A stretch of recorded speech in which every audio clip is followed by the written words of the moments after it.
Last summer, a few of my friends and I decided to go camping by a remote river deep in the woods, far from any civilization. We hiked in for a while, got set up, and spent the evening fishing and drinking, listening to music, and laughing like idiots. By the time the clock hit 2 a.m., we were all pretty wasted, and it felt like everything was hilarious. Finally, we decided to call it a night. I shared a tent with one of my buddies, and the other two shared a separate one. At first, we could hear them laughing, joking around like usual, but after a while their laughter started to get on our nerves. We yelled over to them to be quiet, but one of them shouted back, "It's not us." That immediately got my attention. The sound of the laughter wasn't coming from either of my friends. It was the laugh of just one person, and it definitely wasn't one of us. Even in my drunken state, something about it felt wrong. I mean, who the hell would be out here in the middle of the woods at this time of night? The laughter grew louder and closer to our campsite, and my buddy beside me sat up, his face filled with worry. Then, we heard our other friend shout from the other tent, saying they were getting freaked out. As the laugh continued, I could make it out more clearly. It was a man, probably in his 30s or 40s, sounding as if he were drunk and messing around with friends. But there was one strange thing. We only heard his laugh. No other voices. No footsteps. Just that creepy, unsettling laugh. It wasn't just a normal laugh, either. There was something off about it, something eerie that made the hairs on the back of my neck stand up. You really had to hear it to understand what I mean. The laugh was now just on the edge of our campsite, but there were no footsteps. None. This place was full of dry leaves, sticks, and rocks. You couldn't walk anywhere without making noise. But we heard nothing. No movement. It was as if the guy was floating or something. Suddenly, the laugh stopped. Complete silence. We had no idea where the hell he was. No footsteps. No sound. It was like he had vanished. We sat there, frozen, not knowing what to do. My friend looked at me, eyes wide, clearly freaking out but trying to stay composed. Then, breaking the silence, we heard something gently rubbing against the cotton fabric of the tent. My heart nearly stopped. And then we saw it, through the thin moonlight, the outline of a hand pressing against the fabric of the tent. That was it. We both screamed at the top of our lungs and bolted out of the tent, running through the woods as fast as we could, with the other two friends following us. We didn't stop until, miraculously, we found the car. I was so out of breath from running that I nearly puked, but I managed to get behind the wheel. I know driving under the influence is dangerous, and I don't condone it, but I swear in that moment, we just needed to get the hell out of there. That night still haunts me. I have no idea who or what that was or what they wanted, but I will never forget the feeling of that laughter getting closer and the terrifying sight of that hand on the tent. It's an experience I hope I never have to relive.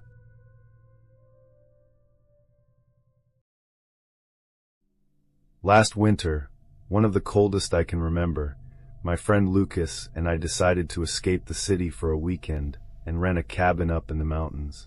It was exactly how you'd imagine, small, wooden, isolated, surrounded by snow-covered trails and towering pine trees. There were a few other cabins in the area, but they were spaced far enough apart to give us privacy, though not so far that we felt completely alone. We found the cabin through a local broker who handled all the details for us, booking, payments, everything. He gave us a decent price, and after the chaotic weeks leading up to the trip, we both agreed getting away from everything for a couple of days sounded perfect. When we arrived, we ran into a problem. A man, maybe in his late 40s, was still staying in the cabin. He looked disheveled, like he hadn't slept in days. When we told him we were there for our stay, he just shook his head and gruffly said, "This place is mine. I'm not leaving. If you want to enjoy the woods, find another spot." We were confused, then frustrated. We'd already paid the broker, and we were promised the cabin. So we called him right away. The broker came out to talk with the man, and after a tense exchange, managed to convince him to leave. It took some extra cash, but the broker assured us everything was fine now. As the man left, he shot us a look. It wasn't just anger, it was something else, something cold. It felt like a silent threat, like he was promising we'd regret kicking him out. Lucas and I shrugged it off, thinking he was just bitter about being forced to leave, and we got settled in. That evening, the snow was falling steadily outside. The cabin wasn't luxurious, but it was warm, and that was all that mattered. We spent the first few hours playing cards, talking, and trying to forget the weird encounter earlier. Around midnight, we were ready to call it a night when there came a loud knock at the door. It was sudden, jarring, and it made both of us freeze. My first thought was, who the hell could be out here at this hour? I cautiously made my way to the door and peeked through the peephole. My heart sank when I saw who it was, the man from earlier. He was standing right outside, staring directly at the door. I whispered to Lucas, "It's him." "What does he want now?" Lucas moved closer, his face full of confusion and concern. I didn't answer him. Instead, I cracked the door open just a little. "What do you want?" I asked, trying to sound calm. His face was pale, almost ghostly, and his breath fogged in the cold air. "This is my home. I'm not leaving. You shouldn't have kicked me out," he said, his voice hoarse and low. I slammed the door shut and locked it in one swift motion. Lucas and I exchanged a look, both realizing this wasn't just some angry guy. He felt dangerous, unstable. We stayed completely still, listening for any sign of movement outside. For a while, it seemed like he was gone. But just as we started to relax, there was a loud bang against the side of the cabin, like someone was hitting the wall. Then another bang, closer this time. Lucas grabbed the flashlight, and we crept over to the window. What we saw made my blood run cold. The man was standing near the woodpile, holding an axe. He was staring at the cabin, his breath visible in the cold night air. His eyes never left us. "We need to call the police," Lucas whispered, his voice trembling. Before we could grab our phones, the man started swinging the axe at the door. The sound of the wood cracking was deafening, sharp, like it was splintering with each blow. The panic set in, and I felt the walls closing in around us. "Get to the bedroom," Lucas yelled, pushing me toward the back of the cabin. We shoved anything we could find, chairs, tables, even a spare blanket, against the door. The sound of the axe kept coming, louder and closer, and it felt like the cabin was about to collapse at any second. Then, as suddenly as it had started, everything went silent. We stayed motionless, listening, unsure whether he was still outside or if he was just waiting for us to come out. After what felt like forever, we heard the sound of footsteps crunching in the snow, slowly fading into the distance. The next morning, we stepped outside, and the sight of the damage made my stomach drop. The door was splintered, deep axe marks gouged into the wood. Footprints led away from the cabin, but they disappeared into the trees. We reported everything to the broker and the local authorities, but the man was never found. No one knew who he was or why he was so fixated on that cabin. The broker, when we spoke to him later, told us the man had once lived in that very cabin, but had been evicted for reasons no one could explain. Looking back, I can still see his eyes cold waiting. It was as if he thought the cabin belonged to him, and he was just biding his time until he could return. It's a thought that still lingers in my mind, even now. Honestly, I don't think I'll ever go back to those woods again, no matter how quiet or peaceful they seem.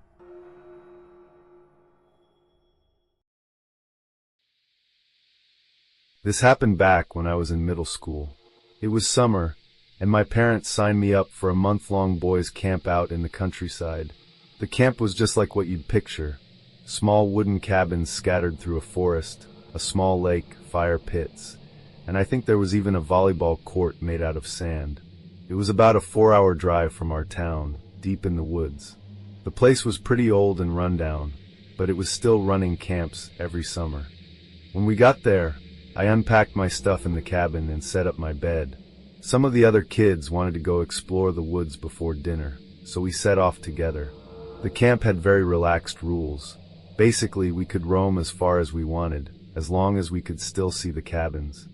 As we were walking along the edge of the woods, one of the kids pointed out someone standing off in the distance. A man, probably in his 50s, was just standing there watching us. He looked strange. Dirty clothes, a scruffy gray beard, and he just looked rough, like he hadn't slept in days. We figured he was one of the camp counselors who'd gotten lost or something. The man gave us a weird, almost uncomfortable smile. I waved back awkwardly, but it didn't feel right. We didn't say anything more, just ran back to the cabin, trying to shake off the odd feeling. That night, we mentioned it to one of the counselors, thinking it was no big deal, just a weird encounter. But when the counselor heard about it, he immediately became serious. He seemed to know we were talking about, but he didn't exactly say much. He told us to stay close to the cabin from now on, and that he'd go check out that part of the woods. By the time he went out to investigate, the man was gone. For the next few days, we didn't venture out too far into the woods. We were a little creeped out, but we brushed it off as nothing. It wasn't until the fourth night that things really started to go south. I was lying in bed when I woke up to the sound of the cabin door handle rattling. Normally, a counselor would knock on the cabins at 11 p.m. to make sure we had locked our doors and were ready to sleep. Sometimes we'd already be asleep, and the knock would wake us. I assumed that's what it was, but since I had no way of checking the time, I wasn't sure. Since I was the only one awake, I thought I should say something, so I yelled out, "We're already in bed," just to let whoever it was know we were fine. Right when I yelled, a flashlight turned on from outside. The light started moving, shining through the windows, as if someone was trying to see inside. I froze. A couple of the other kids started to stir awake. I motioned for them to stay quiet and get down. The person outside moved around the cabin, shining the light through every window, peering in. I didn't know if he saw us, but I could tell the light passed over us several times. After about 5 minutes, the flashlight finally turned off, and everything went quiet again. I explained what happened to the other kids. One of them checked his watch. It was 4 a.m. That wasn't a counselor. We stayed awake, too freaked out to sleep, and in the morning, one of the teen counselors came by to wake us up for breakfast. We immediately told him what happened, and he stopped, looking concerned. He took us to some of the adult counselors, where we retold the whole story. That's when we heard something that made all of us go cold. The night before, another kid from a different cabin had gone out to use the bathroom. When he was walking back, he saw someone standing by their cabin door.